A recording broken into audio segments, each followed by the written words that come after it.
और आइए शुरुआत कर रहे हैं आज की सबसे बड़ी खबर के साथ। बड़ी खबर यह है कि प्रधानमंत्री नरेंद्र मोदी ने महंगाई पर एक बड़ा स्ट्राइक किया और स्ट्राइक के बाद आपको बताऊं, लोगों में बहुत खुशी है, लेकिन विपक्ष की बोलती बंद हो गई। उनके पास जवाब नहीं है क्योंकि महंगाई का जो शोर कर रहे थे, अब उनकी जुबानें सिल गई हैं। सबसे पहले मैं आपको बताता हूं लोगों में कितनी खुशी है, लोग क्या कह रहे हैं वो सुनिए, उसके बाद बताऊंगा जो महंगाई पर शोर मचा रहे हैं उन राज्यों में तेल के दाम क्या है और बीजेपी शासित राज्यों में क्या है। पहले जरा लोगों को सुनिए। आपकी 9 रुपए पेट्रोल कम हुआ है, इससे बहुत राहत मिला, जनता बहुत खुश हो गई है। पेट्रोल डीजल के दाम जो घटे हैं इससे बहुत राहत की खबर है और जनमानस में हम ही नहीं सभी लोग बहुत खुश हैं।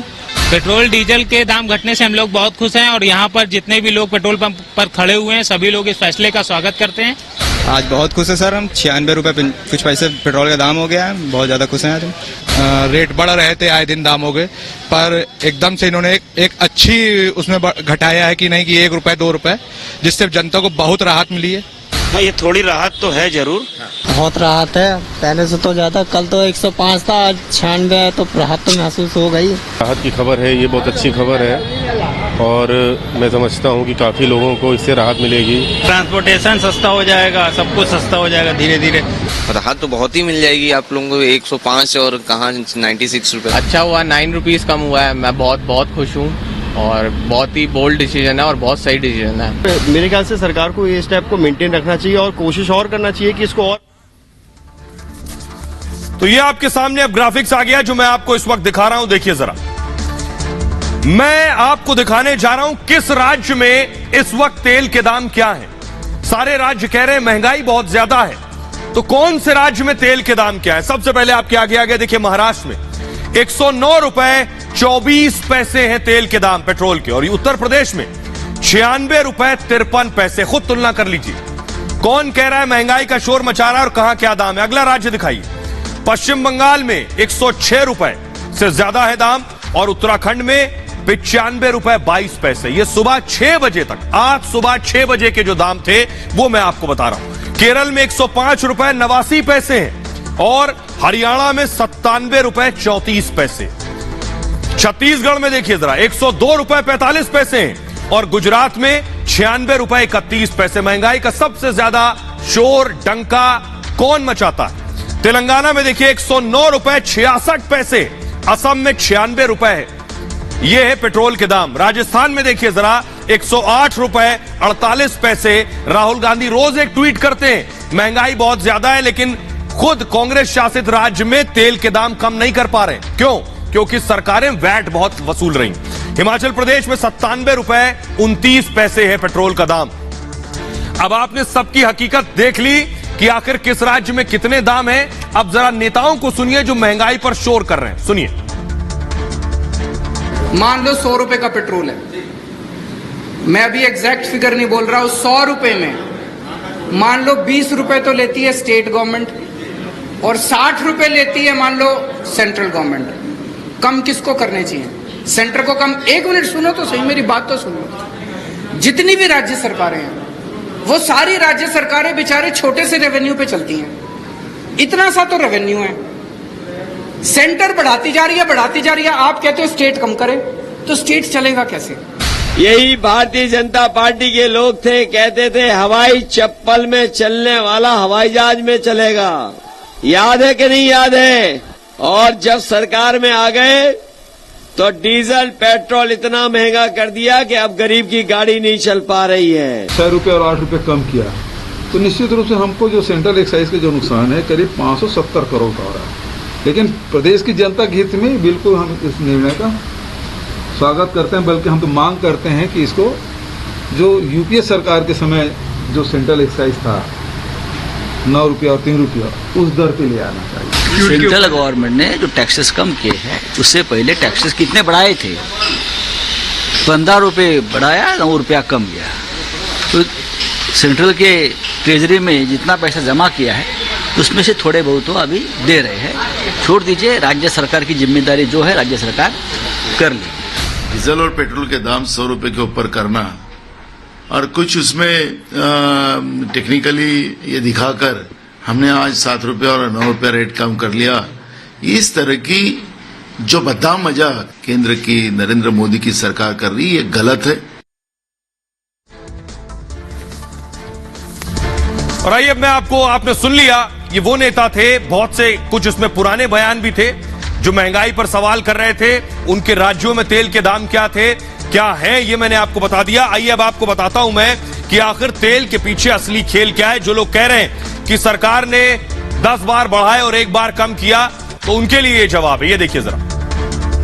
दरअसल तेल की जो कीमतें हैं ये सरकार नहीं, तेल कंपनियां तय करती हैं। हर रोज जो तेल की कीमतें बढ़ती हैं ये तेल की कंपनियां बढ़ाती हैं। वैश्विक बाजार के मुताबिक कीमतें तय होती हैं कि अंतर्राष्ट्रीय बाजार में तेल की कीमतें क्या हैं, उस हिसाब से तेल की कीमतें बढ़ती और घटती हैं। तेल की बढ़ती कीमतें महंगाई बढ़ा रही थी। केंद्र सरकार ने तेल पर क्या किया, टैक्स कम कर दिया है। पेट्रोल पर 9 रुपए 50 पैसे और डीजल पर 7 रुपए कम किए हैं। सरकारी आमदनी साल में 1 लाख करोड़ कम हो जाएगी, यानी केंद्र सरकार का नुकसान 1 लाख करोड़ कम हो जाएगा तेल के दाम कम करने से, टैक्स कम करने से। नवंबर में आपको याद होगा पेट्रोल और डीजल के दाम घटाए गए थे। पेट्रोल पर तब 5 रुपए और डीजल पर 10 रुपए घटाए गए थे। इससे क्या हुआ, 1,20,000 करोड़ का सरकार को घाटा हुआ। राहतों से कुल 2,20,000 करोड़ का राजस्व घाटा हुआ सरकार को। दरअसल रोड और इसको जरा ध्यान से समझिएगा, रोड और इंफ्रास्ट्रक्चर सेस कम हुआ है, यानी ये जो एक्साइज में सेस लिया जाता था इसे कम किया है। एक्साइज ड्यूटी का ही हिस्सा होता है आरआईसी, यानी रोड और इंफ्रास्ट्रक्चर जो सेस होता है। आरआईसी से जो आमदनी होती है ये केंद्र राज्यों को के साथ साझा नहीं करती है, यानी आरआईसी अगर कम किया है, रोड और इंफ्रास्ट्रक्चर सेस से कम किया है, तो ये सीधा नुकसान केंद्र सरकार का है। जनता को राहत देने के लिए केंद्र ने अपना बोझ बढ़ा लिया है। उज्ज्वला योजना के लाभार्थियों के लिए भी बड़ा फैसला किया गया है। हर सिलेंडर पर 200 रुपए की सब्सिडी अब दी जाएगी और लाभार्थियों को सब्सिडी साल में 12 सिलेंडर्स पर मिलेगी। प्रधानमंत्री उज्ज्वला योजना के 9 करोड़ लाभार्थी हैं, यानी 9 करोड़ परिवार। सरकारी आमदनी सालाना 6,100 करोड़ कम हो जाएगी इस सब्सिडी से। प्लास्टिक और स्टील पर भी आयात शुल्क कम होगा। अब हुआ क्या कि केंद्र सरकार ने टैक्स कम किया तो दबाव में राज्यों को भी वैट कम करना पड़ा। कौन कौन से राज्य हैं? राजस्थान ने पेट्रोल पर 2 रुपए 48 पैसे, डीजल पर 1 रुपए 16 पैसे कम कर दिया फौरन। महाराष्ट्र ने पेट्रोल पर 2 रुपए 8 पैसे और डीजल पर 1 रुपए 44 पैसे कम कर दिया है। और केरल ने भी 2 रुपए 41 पैसे पेट्रोल पर और डीजल पर 1 रुपए 36 पैसे कम किया है। तो आइए अब बीजेपी सीधे सीधे सवाल पूछ रही है उन राज्यों से जिनके दाम, जो वैट और टैक्स ज्यादा वसूल रहे हैं, उनसे अब बीजेपी कह रही है अब आपकी बारी है, वैट घटाइए, टैक्स घटाइए, जनता की लूट कम करिए। सुनिए जरा। 6 महीने में दूसरी बार पेट्रोल डीजल पर एक्साइज ड्यूटी में भारी कमी की। पेट्रोल पर 8 रुपए प्रति लीटर और डीजल पर 6 रुपए प्रति लीटर एक्साइज ड्यूटी घटाई गई है। इस छूट के चलते केंद्र सरकार पर सालाना 1 लाख करोड़ रुपए का भार पड़ने वाला। आदरणीय प्रधानमंत्री जी के द्वारा डीजल और पेट्रोल के दाम पे एक्साइज ड्यूटी कम करने का लाभ पूरे देशवासियों को प्राप्त होगा। पेट्रोल और डीजल के दाम दुनिया भर में जिस तरह से कच्चे तेल के दाम बढ़े उसके बाद प्रभाव भारत में पड़ना ही था, लेकिन जनता के हितों को ध्यान में रखते हुए इन दामों में एक्साइज में कटौती की गई है और हमें आशा है कि राज्य भी अपने अपने स्तर पर सब जगह टैक्स में कटौती करेंगे ताकि आम नागरिक पर प्रभाव न पड़े। पेट्रोलियम पदार्थों की जो कीमत बढ़ रही थी उसमें कटौती करने का जो निर्णय लिया है, इसके लिए मैं आभार प्रकट करता हूँ प्रधानमंत्री जी का। ये खुशी की बात है, सेंट्रल गवर्नमेंट ने ये निर्णय ले लिया है और उसके दाम में कमी की है, ये खुशी की बात है। प्रधानमंत्री जी ने केंद्रीय स्तर पर, निर्मला सीतारमण जी ने घोषणा की है, निश्चित रूप से इससे आम जनता को सीधे सीधे फायदा होगा। माननीय मोदी जी का मैं बहुत बहुत अभिनंदन करता हूँ और आभार व्यक्त करता हूँ। जो कॉमन पीपल हैं इन लोगों का उसकी राहत मिलेगी डेफिनेटली। हम तो प्राइम मिनिस्टर प्रधानमंत्री जी को इतना स्वागत करना चाहता हूँ कि उसके देश की प्रजा के लिए इतना सोच के किया है। पेट्रोल और डीजल पर फिर से एक बार एक्साइज ड्यूटी को काटा है, अर्थात राहत देने का उन्होंने कार्य किया है। और आइए अब मैं आपको बताने जा रहा हूं राज्यों की हालत क्या है। देखिए जरा, इधर वॉल पर जरा ग्राफिक्स दीजिए मुझे। राज्यों में वैट, आपने सुन लिया नेताओं को, किस राज्य में कितना वैट मिल रहा है इस वॉल पर दिखाइए ग्राफिक्स जो मैं आपको दिखाने जा रहा हूं। 2 राज्य आपको दिख रहे हैं। महाराष्ट्र में 30 रुपए से ज्यादा वैट है और उत्तर प्रदेश में 16 रुपए 50 पैसे वैट है। बीजेपी शासित और गैर बीजेपी शासित राज्यों में किसमें कितना वैट है मैं आपको दिखा रहा हूं। राजस्थान में 26 रुपए 62 पैसे और गुजरात में 16 रुपए 56 पैसे। देखिए कौन कितना लूट रहा है, कौन दिन भर महंगाई चिल्लाता है और कहां कितना वैट है। पश्चिम बंगाल में 26 रुपए 24 पैसे, असम में 17 रुपए 38 पैसे वैट है। केरल में 24 रुपए 83 पैसे और हिमाचल में 16 रुपए 60 पैसे वैट है। आंध्र प्रदेश में 31 रुपए 59 पैसे वैट वसूला जा रहा है और उत्तराखंड में 14 रुपए 51 पैसे वैट लिया जा रहा है। ये राज्यों के जो वैट है, ये टैक्स, ये आपको बता रहा है कि आखिर कैसे ये राज्य सीधे सीधे ये जरूर कहते हैं कि महंगाई बहुत ज्यादा है, लेकिन ये टैक्स, ये वैट जो आपसे ले रहे हैं पेट्रोल डीजल पर, वो नहीं कम कर रहे हैं। अब देखिए जरा, अब मैं आपको पूरा गणित समझाता हूं, तेल का गणित है क्या। ये अगर आपने समझ लिया तो आप समझ जाएंगे कि आखिर तेल के दाम कैसे कम होते हैं।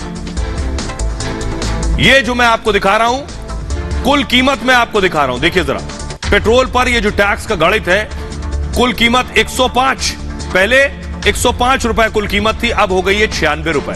कैसे हुई है ये आपको बताता हूं। बेस प्राइस 58 रुपए 56 रुपए 35 पैसे पहले भी था और अब भी 56 रुपए 35 पैसे। अगला इसे मूव करिए। भाड़ा लगता था 0.20 और पहले भी और अभी भी। ये दिल्ली के एग्जाम्पल के साथ मैं आपको बता रहा हूं। एक्साइज ड्यूटी पहले 27 रुपए 90 पैसे थी, अब 8 रुपए कम हुई है, अब हो गई 19 रुपए 90 पैसे। डीजल का कमीशन, डीलर का कमीशन मैं आपको बता रहा हूं 3 रुपए 85 पैसे, अब भी 3 रुपए 78 पैसे कम है कमीशन। मैं ये बताना क्यों चाह रहा हूं, ये जो वैट है, ये वैट सबसे ज्यादा जिम्मेदार है। 8 रुपए के आसपास अगर नीचे गया है तेल का दाम, लेकिन वैट कितना गया देखिए, पहले 17 रुपए था, अब 15 रुपए हुआ। कितना फर्क आया अब आप खुद समझ सकते हैं तेल का गणित क्या कहता है। लेकिन इस बीच प्रधानमंत्री नरेंद्र मोदी ने एक्साइज ड्यूटी घटाई, तेल के दाम कम किए। इमरान खान प्रधानमंत्री के फैन हो गए, इमरान खान पीएम मोदी के मुरीद हो गए। कैसे मुरीद हुए हैं ये मैं आपको बताता हूं। क्यों इमरान खान प्रधानमंत्री मोदी की तारीफों के कसीदे पढ़ रहे हैं, क्यों? सोचिए जरा, तेल के दाम भारत में कम हुए हैं, पाकिस्तान में तो नहीं, लेकिन इमरान खान पीएम मोदी की तारीफ कर रहे हैं। देखिए क्यों।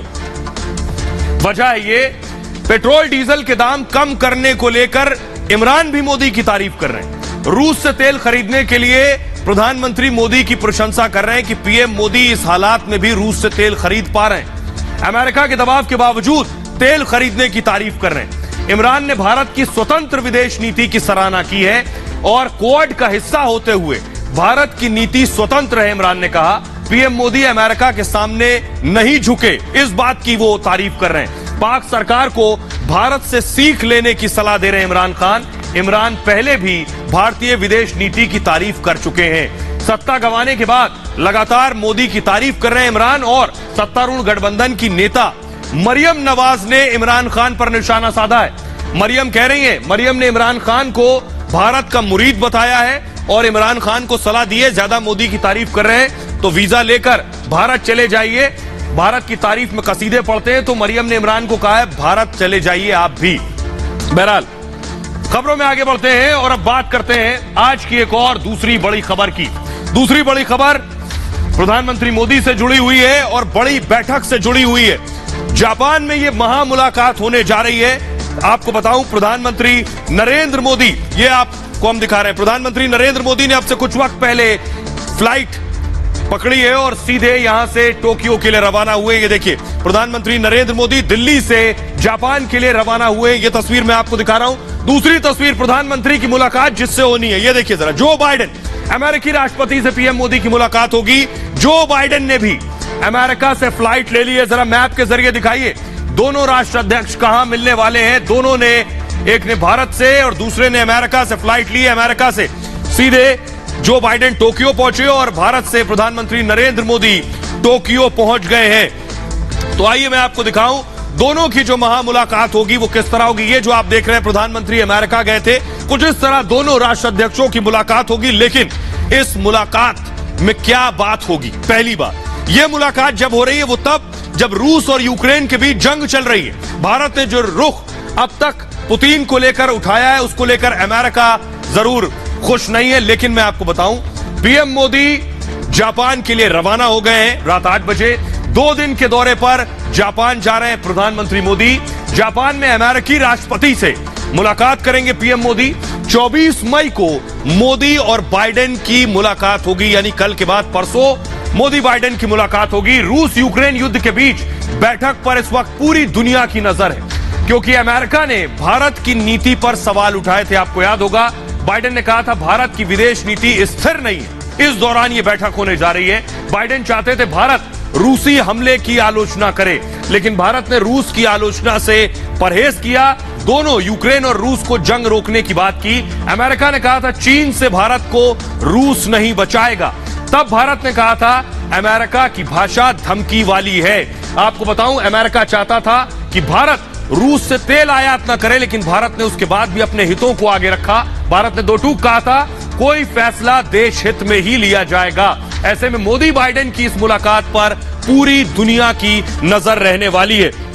आइए मैं आपको दिखाता हूं वो तस्वीरें जब प्रधानमंत्री नरेंद्र मोदी ने ट्वीट किया यहां रवाना होने से पहले। वो ट्वीट जरा दिखाइए।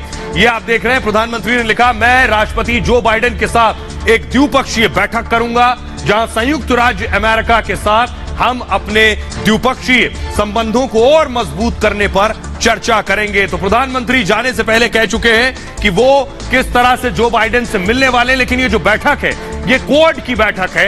क्वाड जिसमें ऑस्ट्रेलिया है, जापान है और अमेरिका और इंडिया। ये जो आप देख रहे हैं क्वाड की इससे पहले जो बैठक हुई थी अमेरिका में, वो तस्वीरें मैं आपको दिखा रहा हूं। और इसी तरह की बैठक अब होने वाली है। तो सवाल यह है, प्रधानमंत्री नरेंद्र मोदी का ये पूरा कार्यक्रम क्या रहने वाला है? जापान में प्रधानमंत्री इस वक्त फ्लाइट में मौजूद हैं और कब पहुंचेंगे प्रधानमंत्री, ये मैं आपको बताने जा रहा हूं। सबसे पहले देखिए जरा प्रधानमंत्री का जो विमान है, प्रधानमंत्री का विमान जो है वो उड़ान भर चुका है भारत से। और ये देखिए जरा, भारत से उड़ान भरने के बाद जापान पहुंचेगा कब? ये देखिए जरा, रात 8 बजे प्रधानमंत्री रवाना हुए हैं भारत से और इसके बाद 11:20 पर, सुबह 11:20 पर टोक्यो में लैंड करेंगे पीएम मोदी। पीएम का स्वागत कार्यक्रम होगा। उसके बाद दोपहर 12 बजे और शाम 5:30 बजे बिजनेस कम्युनिटी से मिलेंगे पीएम मोदी। उसके बाद रात 8 बजे आपको बताऊं, Indo Pacific economic partnership launch में पीएम शामिल होंगे। फिर रात 9 बजे जापान के उद्योगपतियों से पीएम मोदी की मुलाकात होने वाली है। 23 मई को ही रात 11 बजे प्रवासी भारतीयों से भी पीएम मोदी मिलेंगे।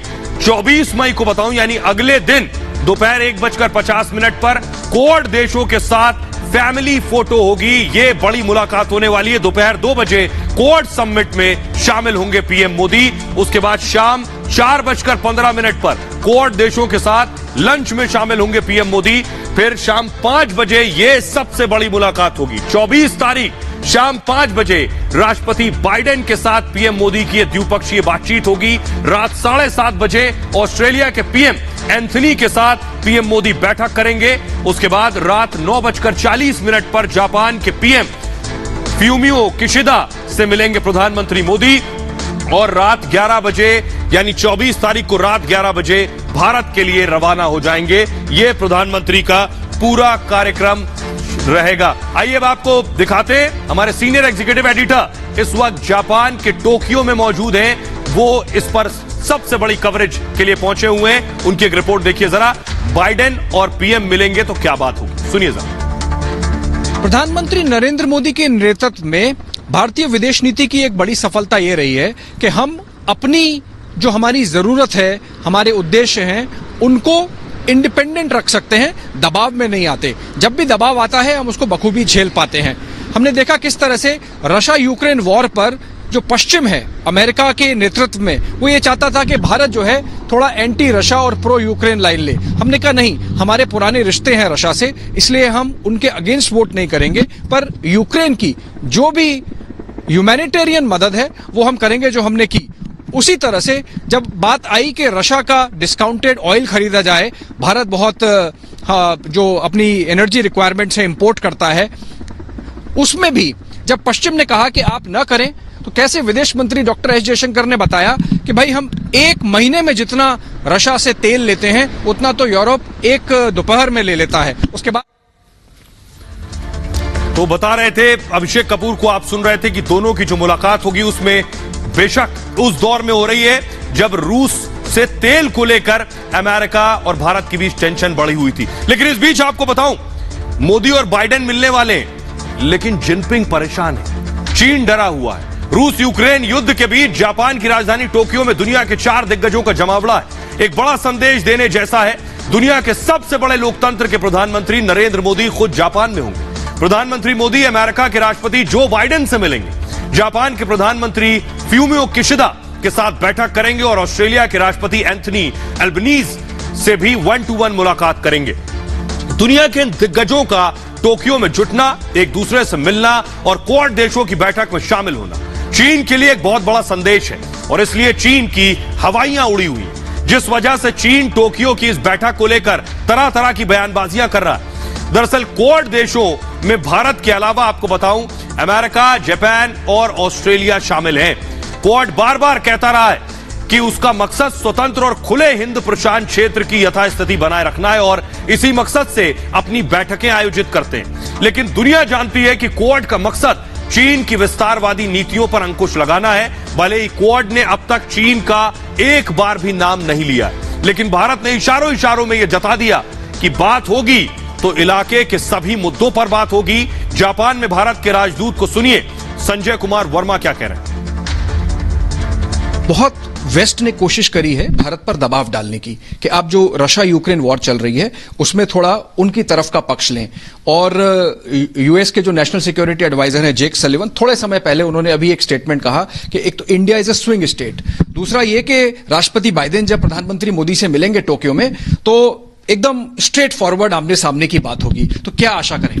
देखिए, सभी देशों का अपना एक नेशनल इंटरेस्ट होता है, तो मैं किसी दूसरे देश के नेशनल इंटरेस्ट पर किसी भी ढंग की टिप्पणी नहीं करना चाहूंगा। भारत का अपना नेशनल इंटरेस्ट है और उस परिप्रेक्ष्य में जो भी हमें करना उचित होगा वो हम करेंगे। तो यही वजह है कि चीन दरअसल परेशान है और चीन का परेशान होना लाजमी भी है।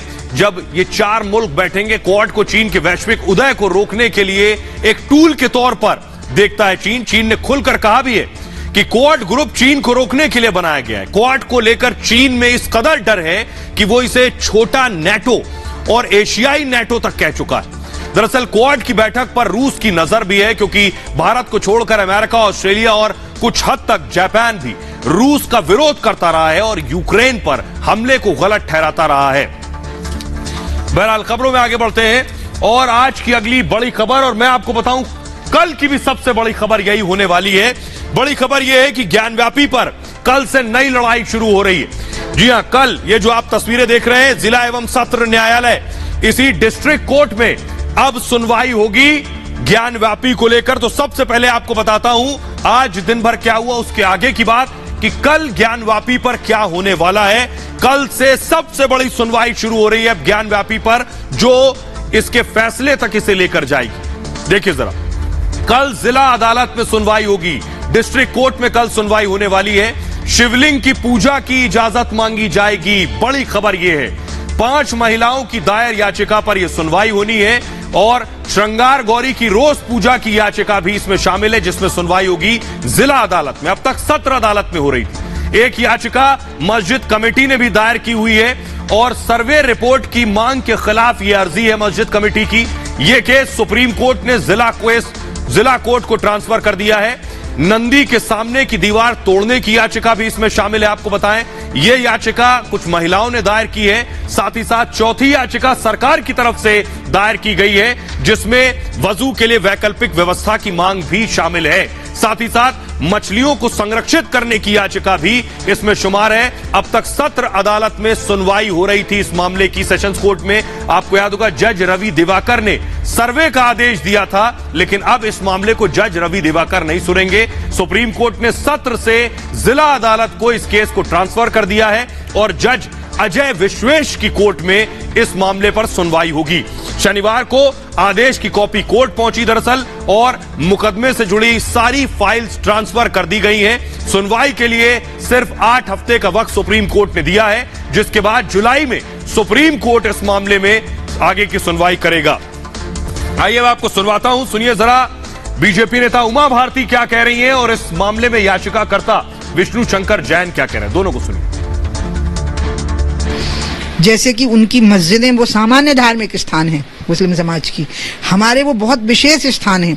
वो कोई मक्का मदीना या वेटिकन सिटी की तरह नहीं है, वो जैसे ईसाइयों के लिए मुसलमानों के लिए मस्जिद के लिए काशी सबसे महत्वपूर्ण है द्वादश ज्योतिर्लिंगों में।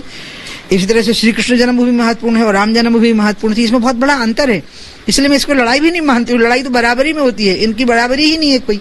आप ये कहते नहीं कि उनका धार्मिक स्थल तो मक्का है, तो वो यहाँ पर क्यों अपना दावा कर रहे हैं? नहीं, मैं ऐसा नहीं बोलूंगी, वो तो यहाँ के नागरिक हैं, हमारे यहाँ के वासी हैं, उनका अधिकार बराबर का है।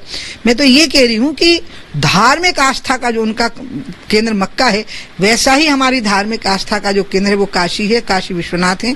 और काशी विश्वनाथ का मूल स्थान वही है जहाँ पर कि वर्तमान में ज्ञानवापी बनी हुई है। और ये बात उमा भारती बोल रही है ऐसा नहीं, ये तो हिस्टोरिकल फैक्ट है जो इतिहास में लिखा, अंग्रेजों ने लिखा। यहाँ तक कि जो कम्युनिस्ट इतिहासकार हैं जो हमेशा हिंदुओं को गालियां देते रहे, उनने भी ये लिखा। मतलब ये एक ऐसा तथ्य है जिसको सबने एक साथ एक जैसा लिखा है, जिसके बारे में इसकी बहुत गहन स्टडी होनी चाहिए इस तहखाने, क्योंकि यहाँ पे भी एक आर्टिफिशियल वॉल है जो शिवलिंग तक जा रही है, जो शिवलिंग वजू स्थान के नीचे मिला है। सॉरी, वजू स्थान में जो शिवलिंग मिला है वो शिवलिंग नीचे तक जा रहा है। तो इसमें हमने यही मांग की है कि यहाँ पे एक आर्टिफिशियल वॉल है जिसको खोला जाए। लेफ्ट साइड में भी बहुत सारी खिड़कियां हैं जिसमें काफी मलबा भरा हुआ है, मलबे से बंद किए। इस तहखाने में लेफ्ट साइड में 3 खिड़कियां हैं, 3 बड़ी बड़ी खिड़कियां हैं जिसको ईंटे से। और आइए मैं आपको बताने जा रहा हूं, आपने सुन लिया कल क्या होगा, लेकिन एक नई खबर आई है। नई खबर यह है कि जो शिवलिंग आपको नजर आ रहा है, दावा किया जा रहा है शिवलिंग के नीचे कुछ है। तो इस शिवलिंग के नीचे क्या है, ये कैसे पता चलेगा, आइए मैं आपको बताता हूं। पहले दावा क्या किया जा रहा है कि आखिर शिवलिंग के नीचे है क्या, फिर मैं आपको बताऊंगा आगे की लड़ाई है क्या। ये देखिए जरा, ये आपके सामने ग्राफिक्स आ गया है। वजू खाने में शिवलिंग मिला है, ये सबने देख लिया पहली बार। लेकिन शिवलिंग के नीचे जांच की मांग की जा रही है कि शिवलिंग के नीचे क्या है। शिवलिंग के नीचे तहखाना है, यह दावा किया जा रहा है। तहखाने का मालिक व्यास परिवार है। पहली बड़ी बात, तहखाने में अब फोटोग्राफी और वीडियोग्राफी अब तक मना है। और यह कहा जा रहा है, जूम इन कीजिए जरा, यह है तहखाना, कैम 2 जूम इन कीजिए, यह तहखाना है। और कहा जा रहा है इस तहखाने के नीचे क्या है।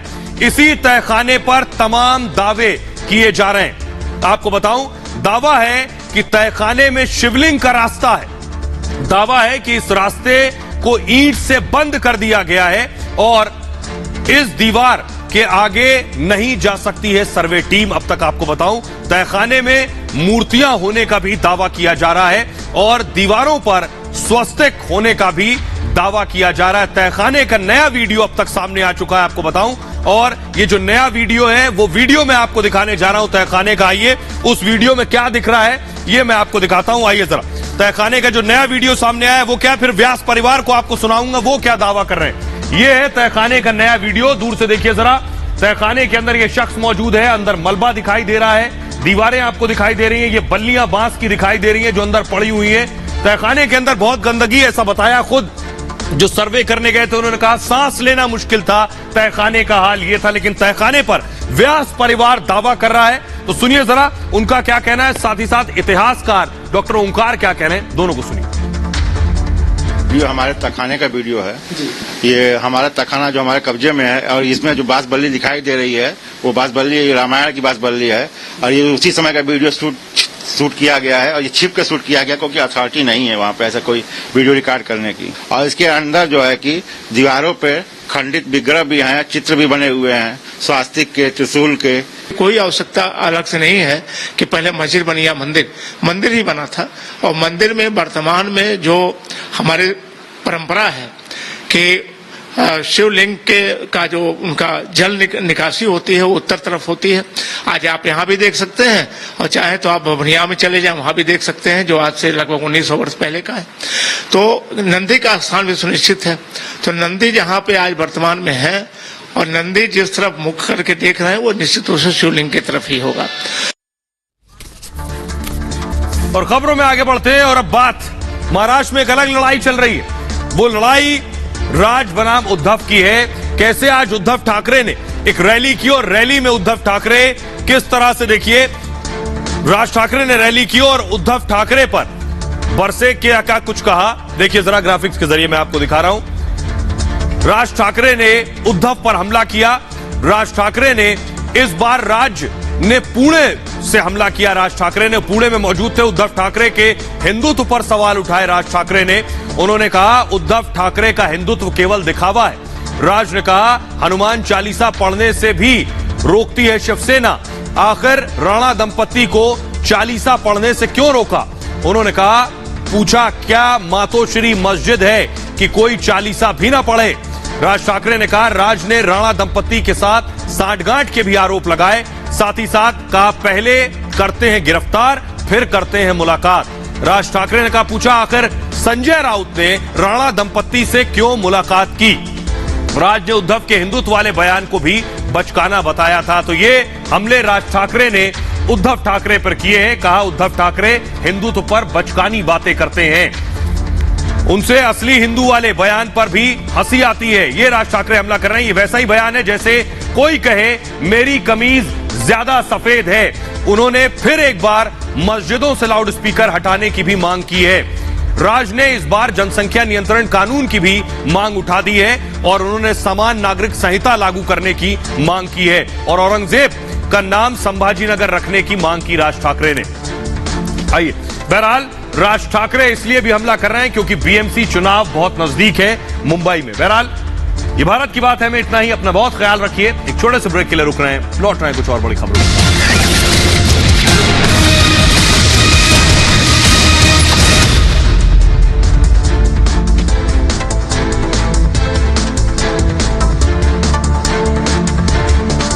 प्रोफेसर, अरे आपको नहीं बताई कि मेरे को क्यों बताई भैया?